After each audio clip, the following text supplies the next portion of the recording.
चीनू चिड़िया बहुत बढ़िया खाना बनाया करती थी। चीनू को हर किस्म का खाना बनाना आता था। एक रोज़ चीनू बहुत ही बढ़िया बिरयानी बनाती है। थोड़ी देर में चीनू के घर कबूतरी आती है। अरे चीनू बहन, तुम्हारी बिरयानी की खुशबू तो मेरे घर तक जा रही है। इतनी बढ़िया खुशबू आ रही है कि मुझसे तो रहा ही नहीं गया। चीनू बहन, थोड़ी सी बिरयानी मुझे भी खिला दो। जी जी कबूतरी बहन, क्यों नहीं, मैं आपको अभी लाकर देती हूँ बिरयानी।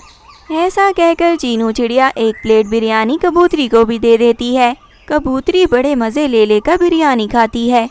अरे चीनू बहन, तुम्हारे हाथ में तो बहुत ही जायका है। तुम्हारे हाथ के खानों की सारे जंगलवासी बहुत तारीफ करते हैं। चीनू बहन, ऐसे रोज रोज तुमसे मांग कर बिरयानी तो नहीं खाई जा सकती। चीनू बहन, तुम ऐसा क्यों नहीं करती कि एक होटल ही बना लो। तुम्हारा होटल बहुत चलेगा, सारे जंगलवासियों को बहुत पसंद आएगा तुम्हारे हाथ का खाना। देखो तो रोज कोई ना कोई तुम्हारे घर से खाना खाने आ जाता है और तुम सबको मुफ्त का खाना बांटती रहती हो। अगर तुम अपना होटल बना लोगी तो तुम्हारे हाथ का खाना भी सब खा लेंगे और तुम्हें भी उसका फायदा हो जाएगा।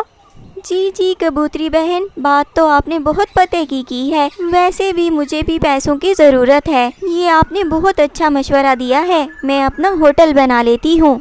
ऐसा ही सोचकर चीनू चिड़िया अपने घर के सामने एक छोटा सा ढाबा बना लेती है। सभी पक्षियों को चीनू का ढाबा बनाने की बहुत खुशी थी, क्योंकि हर कोई चीनू के हाथ का खाना खाना चाहता था। मिट्ठू तोता चीनू के पास आता है।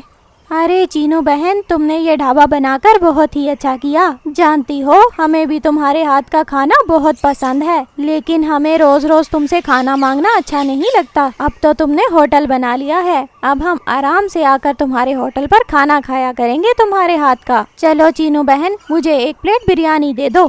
जी जी तोते भैया, आप बैठिए, मैं बिरयानी देती हूँ आपको। ऐसा कहकर चीनू एक प्लेट बिरयानी तोते को दे देती है। अरे वाह चीनू बहन, तुम्हारे हाथ की बिरयानी तो हमेशा की तरह बहुत ही लजीज है। अच्छा चीनू बहन, मुझे बताओ बिरयानी के कितने पैसे हुए। अरे तोते भैया, 50 रुपए दे दो। ऐसा कहकर मिट्ठू तोता चीनू को पैसे दे देता है और वहाँ से चला जाता है। 2 ही दिन में चीनू का ढाबा बहुत अच्छा चलने लगता है। चीनू के ढाबे पर हर वक्त पक्षियों की भीड़ भाड़ रहती। कोई ना कोई पक्षी हर वक्त चीनू के ढाबे पर खाना खाने के लिए आया ही होता था। इसीलिए चीनू की कमाई भी बहुत अच्छी हो रही थी। चीनू के घर के सामने कालू कौवा और गौरी कवि रहते थे। हाय हाय कालू जी, आप देख रहे हो चीनू कैसे तरक्की किए जा रही है। अभी उसको ढाबा बनाए हुए 2 ही दिन हुए हैं, लेकिन उसका ढाबा कितना अच्छा चलने लगा है। ऐसे ही चीनू अगर तरक्की करती रही तो वो तो हमसे बहुत आगे निकल जाएगी। कालू जी, हमें कुछ सोचना होगा, ऐसे हाथ पे हाथ रखकर हम नहीं बैठ सकते। हाँ हाँ गौरी, बात तो तुम ठीक कर रही हो। हमारा घर चीनू से ज्यादा अच्छा है और हम चीनू से ज्यादा अमीर हैं, लेकिन अगर चीनू का ढाबा इतना अच्छा ही चलता रहा तो वो हमसे आगे निकल जाएगी। ऐसा ही सोचकर कालू और गौरी एक प्लान बना लेते हैं। अगले दिन गौरी चीनू के ढाबे पर खाना खाने के लिए जाती है। अरे गौरी बहन, आओ आओ, मैं यही सोच रही थी कि सारे जंगल के पक्षी मेरे ढाबे पर आए, लेकिन आप लोग तो बिल्कुल सामने ही रहते हो, फिर भी मेरे ढाबे पर खाना खाने नहीं आए। अरे हाँ हाँ चीनू बहन, बस ज़रा मसरूफ़ थी मैं, इसीलिए नहीं आ सकी। लेकिन मैं सामने से देखती रहती हूँ, तुम्हारे ढाबे पर तो बहुत रश रहता है, तो मैंने सोचा आज मैं भी तुम्हारे ढाबे से कुछ खा लूँ। हाँ हाँ गौरी बहन, अच्छा किया आपने। अच्छा चीनू बहन, तुम ऐसा करो, मेरे लिए 2 नान, 1 कढ़ाई, 1 बिरयानी की प्लेट और 2 समोसे ले आओ। अरे गौरी बहन, इतना कुछ आप अकेले खा लोगी?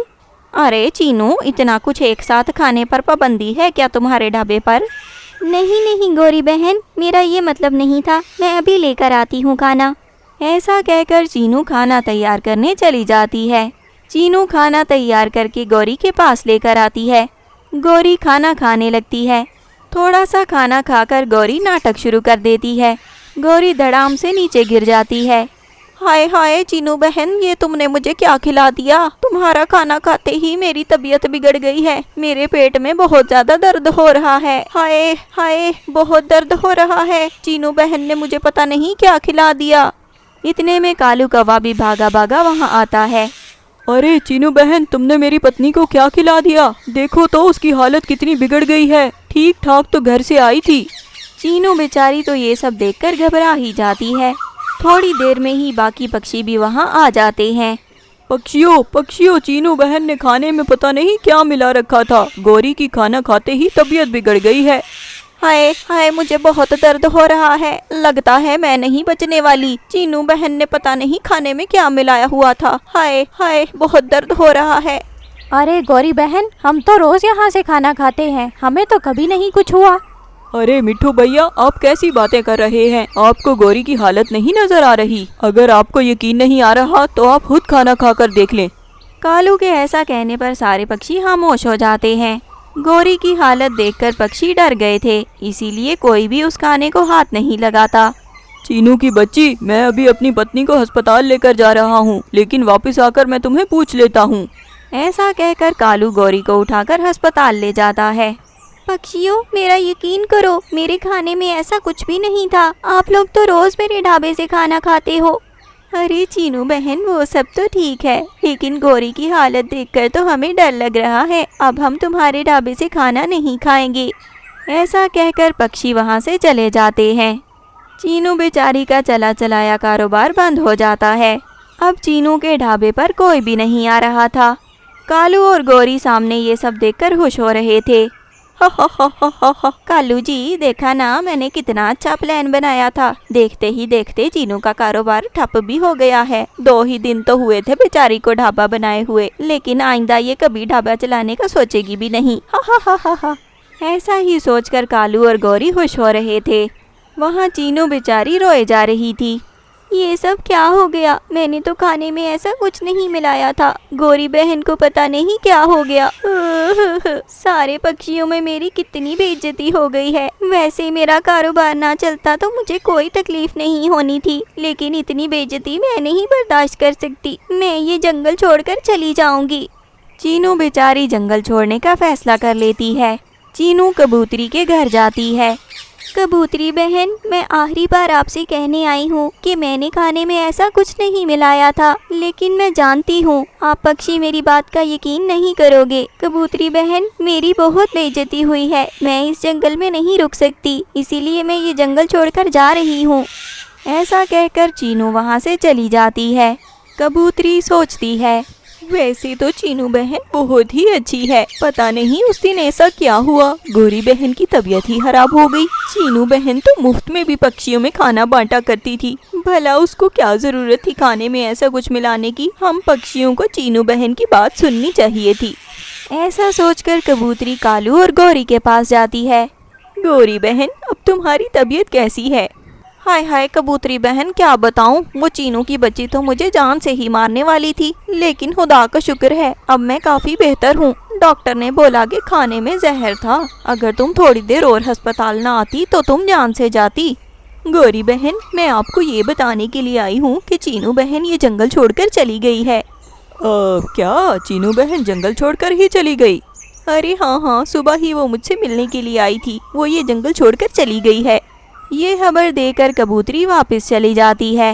हा, कालू जी, वो चीनू की बच्ची तो दुम दबाकर यहाँ से भाग ही गई। बड़ी आई पैसे कमाने वाली, हमसे आगे निकलने का सोच रही थी। हाँ गौरी, मुझे भी सुनकर बहुत हैरानी हुई। चीनू बहन तो जंगल छोड़कर ही भाग गई। अरे कालू जी, मैंने प्लानिंग ही ऐसी की थी। अब वो चीनू की बच्ची इस जंगल की तरफ आंख उठाकर भी नहीं देखेगी। कबूतरी घर जाने की बजाय वहीं छुपकर उनकी बातें सुन रही थी। अच्छा, तो ये बात है, मेरा अंदाजा सही निकला। इस गौरी की बच्ची ने चीनू बहन पर इल्जाम लगाया। देखो तो ये कौवे कितने बुरे निकले। उस मासूम चिड़िया बेचारी पर इतना बड़ा इल्जाम लगा दिया। मैं जाकर सारे पक्षियों को बताती हूँ। ऐसा सोचकर कबूतरी सारे पक्षियों को बताने के लिए चली जाती है कि गौरी कौवी ने कैसे चीनू के खिलाफ चाल चली थी। कबूतरी जाकर सारे पक्षियों को ये बात बता देती है। पक्षियों को ये सब सुनकर बहुत गुस्सा आ जाता है। पक्षी कालू और गौरी के पास जाते हैं। कालू, गौरी, हमें तुम्हारी चालाकी का अच्छी तरह पता चल गया है। तुम दोनों को जरा भी शर्म नहीं आई चीनू पर इतना बड़ा इल्जाम लगाते हुए? हाय हाय तोते भैया, ये आप क्या कह रहे हो? वही कह रहा हूँ जो सच है। हाँ गौरी की बच्ची, मैंने तुम्हारी सारी बातें छुपकर सुन ली थी और मैंने ही जाकर पक्षियों को तुम्हारी असलियत बताई है। तुम्हें शर्म आनी चाहिए थी ऐसी हरकत करते हुए। सारे पक्षी कालू और गौरी की बहुत बेइज्जती करते हैं। कालू और गौरी, हम पक्षियों ने ये फैसला किया है कि हम चीनू बहन को यहाँ वापस लेकर आएंगे। तुम दोनों को चीनू बहन से माफी मांगनी होगी। अगर चीनू बहन ने इजाजत दी तो ही तुम लोग इस जंगल में रुक सकते हो, वरना तुम लोगों को ये जंगल छोड़कर जाना होगा। थोड़ी देर में पक्षी चीनू को बुलाकर ले आते हैं। हाय हाय चीनू बहन, हमें माफ कर दो, हमें तुम्हारे साथ ऐसा नहीं करना चाहिए था। जितनी बेइज्जती हमने तुम्हारी करवाई उससे ज्यादा तो पक्षियों ने हमारी कर दी है। कृपया करके तुम हमें माफ कर दो। हाँ हाँ चीनू बहन, आप हमें माफ कर दो। आइंदा हम ऐसी कोई हरकत नहीं करेंगे। ठीक है कालू और गौरी, मैंने तुम दोनों को माफ किया और मैं तुम दोनों जैसी नहीं हूँ, इसीलिए मैं तुम लोगों को इस जंगल से भी नहीं निकलवाऊंगी। तुम दोनों की असलियत सबके सामने आ गई, तुम लोगों के लिए यही सजा काफी है। ऐसा कहकर चीनू उनको माफ कर देती है। कालू और गौरी बहुत शर्मिंदा थे, अब वो दूसरे पक्षियों को मुंह दिखाने के लायक भी नहीं रहे थे। चीनू दोबारा से अपना ढाबा शुरू कर लेती है और वो उसी जंगल में खुशी खुशी रहने लगती है।